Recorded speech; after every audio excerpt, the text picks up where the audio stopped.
Olá, meus amigos, minhas amigas. É um prazer estar com vocês mais uma vez. Iniciando agora todas as segundas-feiras, às 19h30.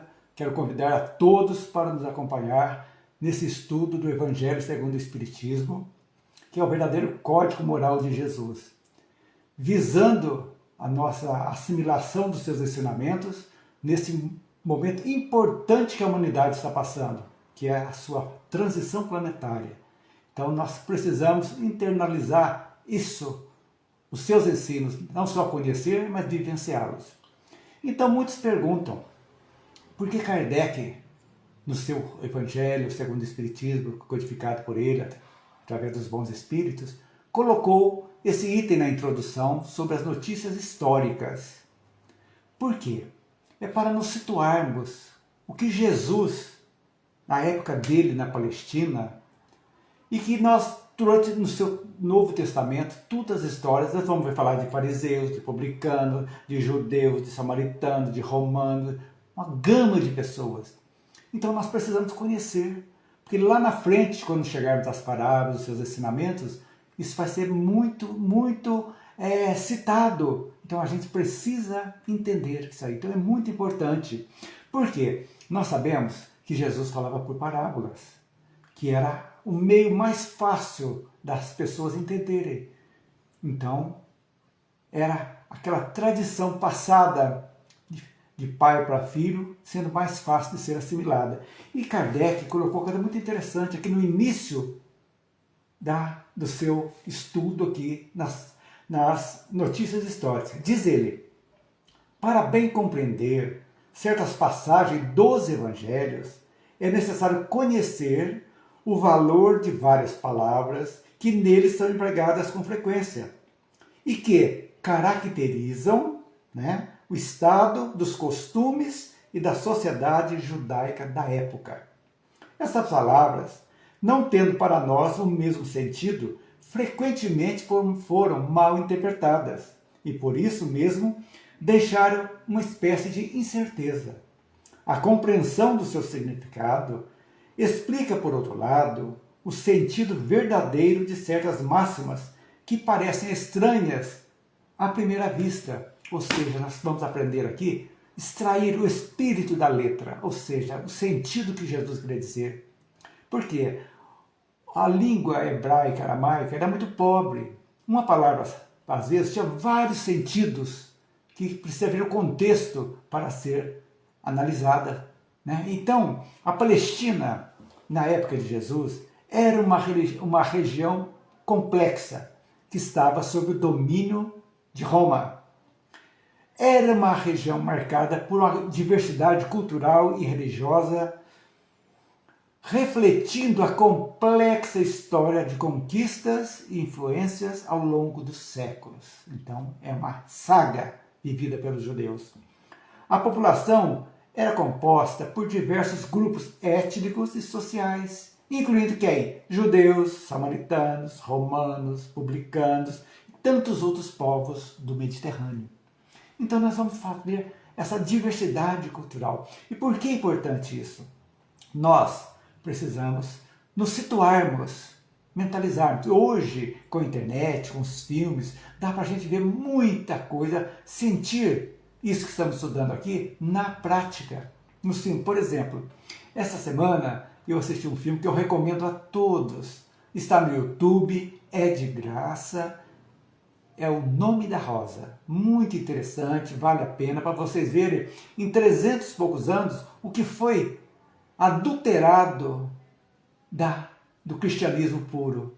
Então, vemos as coisas que eram secretas, livros secretos que não podiam ser ao povo saber, e vendo tudo aquilo praticamente batendo o contrário do que Jesus disse. Então é muito importante a gente ver isso aí para entendermos, realmente nos situarmos. Então é interessante a gente ver isso aí, O Nome da Rosa.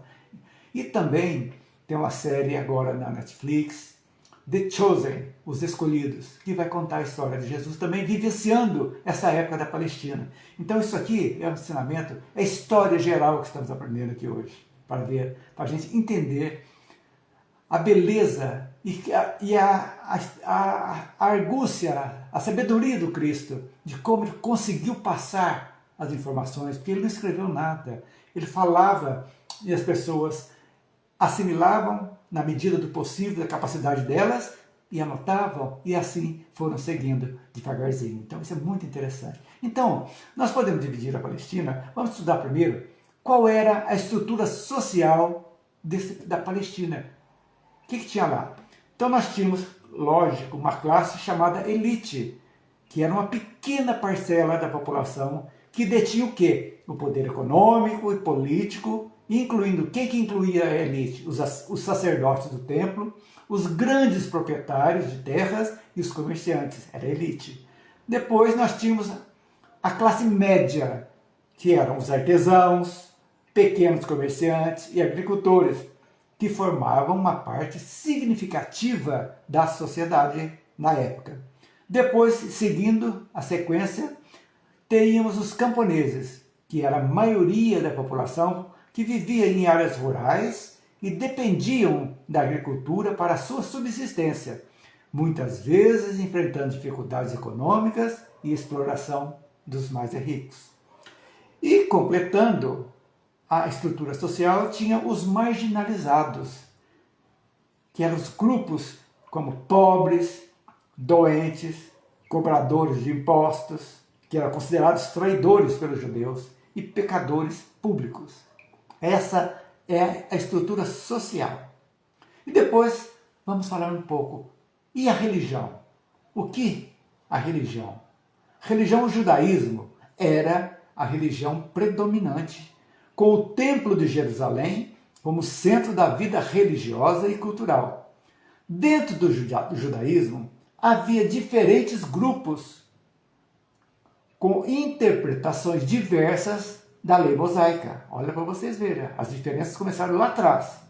Como fariseus, os saduceus, os publicanos, os essênios, os zelotes, que nós vamos ver logo após. Mas entre eles, os judeus, a expectativa da vinda de um Messias, a expectativa messiânica era muito forte entre eles, que aguardavam a chegada, a vinda de um libertador para restabelecer o reino de Israel. E onde eram processadas essas religiões? Essa religião dos judeus? O templo eram as sinagogas, que eram edifícios espalhados, que havia o Templo de Jerusalém, que era o centro. E nas outras regiões mais afastadas, existiam as sinagogas, que é uma estrutura que existe até os presentes dias. Eram edifícios, o que é sinagoga? Eram edifícios onde os judeus se reuniam aos sábados para fazer preces públicas sob a chefia de quem? Dos anciãos, dos escribas ou dos doutores da lei. Nela se realizava também a leitura dos livros sagrados, seguidas das explicações e comentários, isso dentro da sinagoga. Atividades das quais qualquer pessoa podia participar. Inclusive, Jesus, quando jovem, menino, participou de muitas reuniões, onde questionava os então doutores da lei e já começava a desabrochar a sua sapiência. Muito interessante isso aí. O único templo que havia na Judéia, então, como eu disse há pouco, era o Templo de Salomão, que era erguido aonde? Em Jerusalém, onde se celebravam as grandes cerimônias do culto e as festas principais, como a Páscoa, festa da dedicação e festa dos tabernáculos. Isso tudo era no templo. Então, já vimos a estrutura social, já vimos qual que era a religião predominante. Agora, nós precisamos saber, e a parte política? Como que era a Palestina nessa época? A parte política é muito interessante para a gente entender. Então a Palestina era governada por Roma, porque Roma invadiu e era o Estado dominador, que inicialmente através dos governadores romanos e posteriormente por Herodes o Grande e seus sucessores, Herodes Antipas e outros foram se sucedendo, que eram reis clientes de Roma. Eles ajudavam a exercer a autoridade de Roma.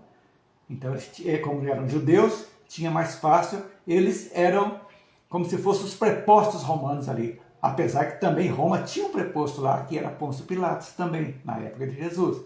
Né? Para a gente entender isso aí. O domínio romano gerava tensões e o ressentimento entre a população judaica, que ansiava por quê? Autonomia e a liberdade religiosa. Então, ele esperava o quê? O Messias, como sendo aquele que vinha libertar o quê? Do rei, do jugo de Roma, restabelecendo o reino de Israel, o reino de Israel. Então, isso que estava sempre na cabeça dele.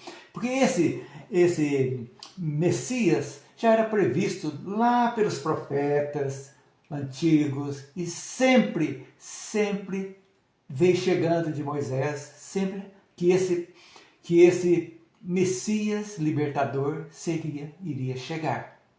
E aí que começaram todo o imbróglio quando viram que Jesus não era aquele libertador material, da parte material, mas o libertador da parte espiritual, mostrando, modificando a lei mosaica, que na realidade era o olho por olho, dente por dente. Jesus veio e estabeleceu o amor, a caridade, o perdão, a tolerância. Foi uma mudança radical daquilo que... Por quê que foi necessário isso? Porque haviam passado quase 1.500 anos, 1.300, 1.400 anos de Moisés até a chegada de Jesus. Então o povo já estava começando a entender, tinha mais facilidade para entender aquilo que o Cristo começaria a falar através das parábolas. Então, devagarzinho. Por isso que a evolução é feita em passos lentos. Nós, hoje, fala assim, por que estudar o Evangelho segundo o Espiritismo? Já disse isso aqui antes, o Evangelho segundo o Espiritismo se restringe totalmente à parte moral do Novo Testamento. Tudo aquilo que possa haver controvérsias foi retirado pelos bons espíritos através de Kardec, mostrando a parte moral dos ensinamentos de Jesus, que é o importante, que é necessário para que as pessoas se transformem, conheçam o Evangelho e possam vivenciar, não preocupado com os outros, mas preocupado com si próprio. Nós devemos preocupar conosco, a nossa melhora. Vejam bem, nós não conseguimos modificar ninguém. A única pessoa do mundo que nós podemos modificar somos nós mesmos. Quando nós abolimos aquilo que nos faz mal, aquilo que gerou consequências negativas para nós, e aprendemos com os nossos erros, e não fazendo mais e evoluindo, sabendo que somos guiados por 3 leis básicas. Não é só para os espíritos, é toda a humanidade terrestre. Lei do livre-arbítrio, que é a liberdade que nós temos para fazer as nossas escolhas, que logo após vem a lei de causa e efeito, que é a responsabilização das nossas escolhas. Se fizermos escolhas boas, o reflexo será bom. Se fizermos escolhas negativas, os reflexos também serão negativos. E também a prova cabal da misericórdia de Deus, que é a oportunidade de reencarnarmos, de voltarmos, não sendo condenados jamais ao fogo eterno, ao inferno que não existe. A reencarnação nada mais é que uma possibilidade que a gente volte no novo corpo, ao mesmo espírito, mas no novo corpo, em outras situações, em outro gênero, para que possamos aprender, quitar os nossos débitos e evoluir. Então, tudo começou com Jesus lá na Palestina. Então, como que era essa vida cotidiana lá na Palestina? O que acontecia no dia a dia, como nós temos hoje o nosso dia a dia aqui? A vida era predominante rural, com a agricultura como a principal atividade econômica. As famílias eram geralmente grandes e patriarcais, ou seja, o pai era que regrava tudo, a mulher era sempre subalterna. Isso começou a modificar, nós vamos ver isso com a Mãe Santíssima, né, e Maria Madalena, que deram um novo visão, uma nova ótica sobre o papel da mulher na época. Isso é muito interessante para a gente entender, né? A educação religiosa era muito importante, com os meninos aprendendo a Torá desde cedo, ou seja, o Pentateuco de Moisés, a Torá. A língua principal era o aramaico, embora o hebraico também fosse usado em contextos religiosos e o grego fosse falado em centros urbanos e para fins comerciais e administrativos. Eram 3 línguas correntes na Palestina: aramaico, hebraico e o grego. Então, a Palestina na época de Jesus, portanto, era um cenário de diversidade social, religiosa e política, marcado pela presença romana, pelas tensões sociais e pelas expectativas messiânicas, ou seja, esperando aquela expectativa da chegada do Messias, que permeavam a vida da população judaica. Foi nesse contexto que Jesus nasceu, viveu e pregou as suas mensagens. À época de Jesus, a Palestina era uma região complexa com os diversos grupos étnicos e sociais. Grupos étnicos. O que quer dizer grupo étnico? Etnia. Para a gente entender, fica mais fácil de entender. Etnia é um conceito que se refere a um grupo de pessoas que compartilham de uma cultura, uma língua, uma história, tradições, valores, semelhanças físicas, entre outros. Então, tinham várias etnias, vários grupos que compunham a população da Palestina. O primeiro grupo era o grupo dominante, que eram os judeus, né?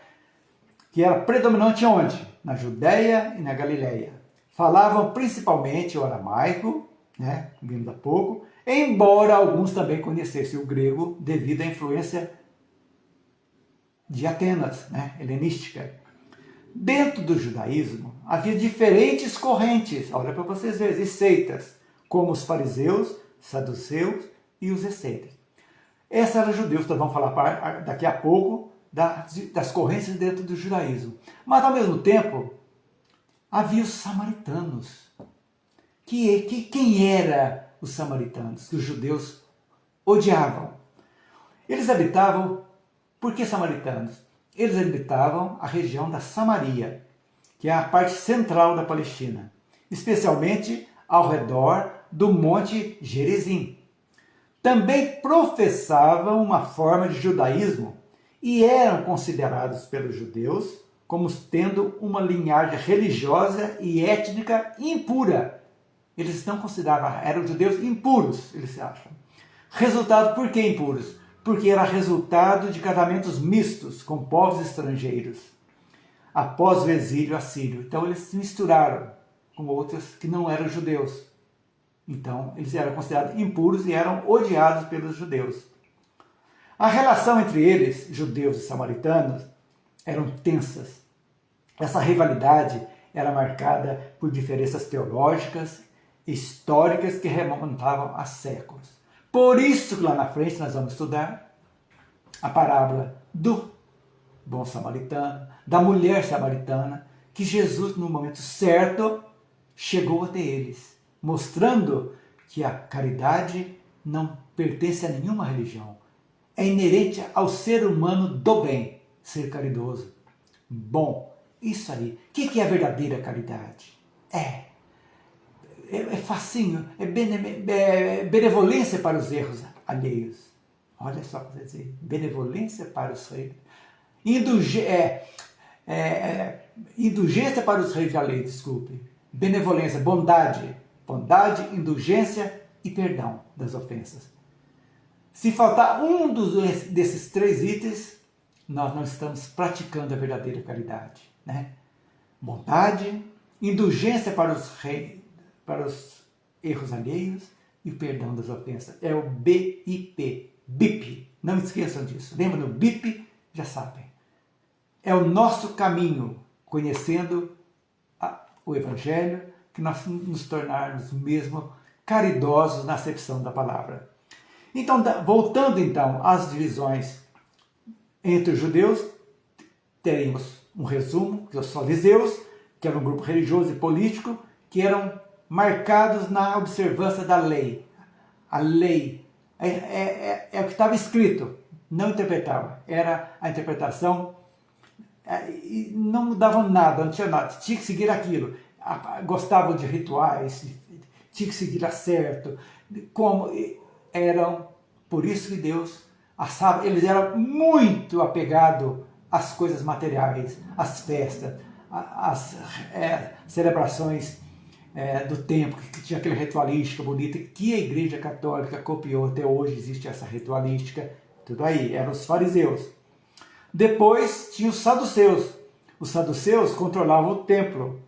E a coisa muito interessante, eles rejeitavam todas as tradições orais que vinham. Eles se apegavam somente à Torá escrita. Os judeus, olha as diferenças. Depois nós tínhamos essênios, famosos, né? Em dizia para isso, a pureza que eles tinham, né? É um grupo ascético que se retirou da sociedade, vivendo em comunidades isoladas, eram vegetarianos, gostavam realmente de enfatizar a pureza do ritual. Eles eram eles não se misturavam também, eram praticamente celibatários, tinham uma verdadeira pureza de corpo e espírito. Fazia parte dos judeus também. Tinha os zelotes. Os zelotes era a parte que Pedro, apóstolo, era um dos zelotes e outros também apóstolos, né? Era um grupo rebelde que se opunha à dominação romana e defendia a luta armada pela libertação da Judéia. Vejam para vocês verem, né? Então, é o Messias que se esperava, era esse que iria derrotar os romanos. Tínhamos também os idumeus, que habitavam o sul da Judéia, a Idumeia. Eram descendentes dos edomitas e haviam sido convertidos ao judaísmo sob o domínio de Hasmoneu. Isso aqui é só a título de curiosidade para a gente entender. E quem mais habitava a Palestina, além disso? Os romanos, que a Palestina, a Judéia, aquela parte toda, era uma província romana, né? E os romanos exerciam o controle político e militar da região. Os soldados romanos e administradores como Pôncio Pilatos eram parte da vida cotidiana. Então, por exemplo, não foram os soldados romanos que foram pegar Jesus lá no Jardim das Oliveiras, eram os soldados do templo, que o templo também tinha os seus soldados, né? Caifás, aquele pessoal da época de Jesus. Então a presença romana, com seu domínio político e militar sobre a região, era o normal deles. E eles trouxeram mudanças significativas na Palestina. Eles impuseram vários pesados impostos e mantinham uma forte presença militar, que gerava tensões entre os habitantes. Os grupos, como os zelotes, que falamos acima, surgiram em resposta à opressão romana, defendendo a resistência armada contra o domínio estrangeiro. Também habitavam os gregos. Embora a cultura grega tenha sido amplamente assimilada na região, especialmente após a conquista de Alexandre o Grande lá atrás, muitos judeus e outros grupos mantinham suas tradições. O grego era a língua franca da época. Como eram as mulheres na época? Eram praticamente restritos seus papéis. Totalmente. Era para procriar, não tinham voz para nada praticamente. E algumas, como disse há pouco, Maria e Maria Madalena, desempenharam papéis significativos na narrativa cristã. Tinha também os terapeutas, que habitavam o Egito, que eram a parte também dos judeus. Eles eram judeus sectários, contemporâneos de Jesus, estabelecidos aonde? Em Alexandria, no Egito. Eles tinham muitas relações com os essênios, cujos princípios adotavam, aplicando-se como esses à prática de todas as virtudes. Eram de extrema frugalidade na alimentação, celibatários e votados à contemplação e à vida solitária. Um grande terapeuta foi São Jerônimo e outros pais da igreja que pensavam que eles fossem cristãos. Na verdade, os terapeutas representam o traço de união entre o judaísmo e o cristianismo. Interessante isso aí, gente. E também, vocês vão falar muito, Jesus fala muito lá na frente, não vade aos gentios. Quem eram os gentios? Esse termo se referia a todos os não-judeus.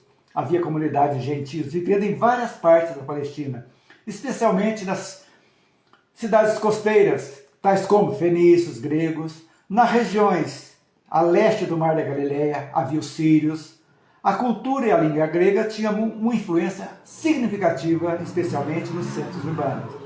E também havia outros pequenos grupos, de outros povos, como os nabateus, que eram árabes, na região mais a leste e no sul.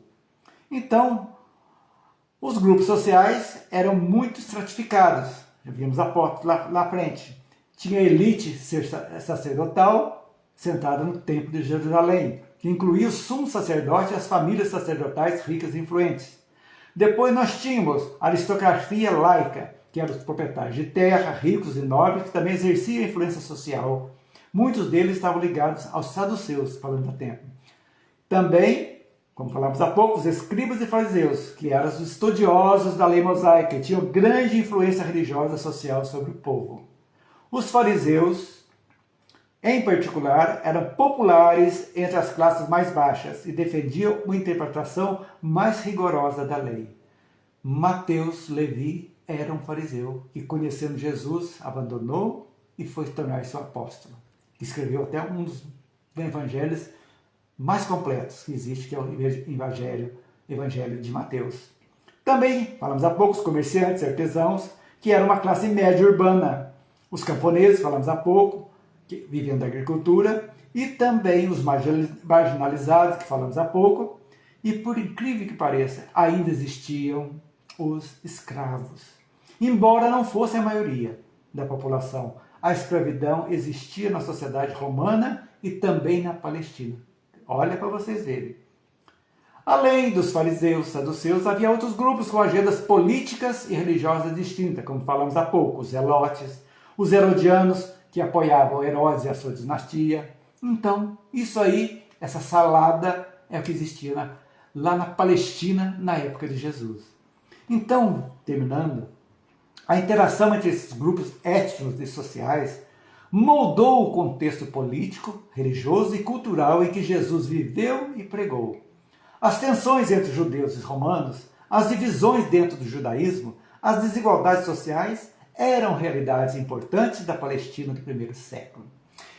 Isso, meu gente, é importantíssimo que nós entendemos para nos situarmos quando começarmos lá no capítulo 1 do Evangelho, como era Jesus da época, e entendendo a quem ele se dirigia, para a gente entender.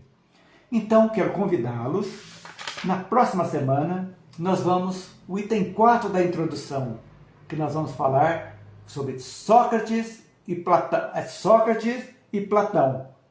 Quem foram Sócrates e Platão? Foram os precursores do cristianismo. Fantástico, vamos conhecer a história de Sócrates e de Platão. Então, essa é a mensagem que eu trouxe para vocês hoje. Aproveitem. Qualquer dúvida, entrem, façam perguntas. Vem que a gente vai trazer, na medida do possível, as respostas para vocês. É isso que é interessante. É palestra rápida, são 30 minutos só, para não ficar cansativo. Vai estar salva na minha página do Facebook. Vocês podem consultar a hora que quiserem, estudarem. E também consigam o Evangelho segundo o Espiritismo. Pode ser baixado na internet, é de graça. Como também no Kardecpedia. Na internet, digita a Kardecpedia, vai estar todas as obras de Kardec, é só clicar no celular e vocês vão conhecer esse código moral de Jesus. Muito obrigado pela companhia, um grande abraço e com certeza que Jesus esteja com vocês, incentivando-os para que cheguem até Ele pelo amor, não pela dor. Abraçando, nos tornando pessoas melhores a cada dia. Isso que é importante, que hoje está sendo melhor que ontem e amanhã com certeza será melhor que hoje. Um grande abraço e fiquem com Deus.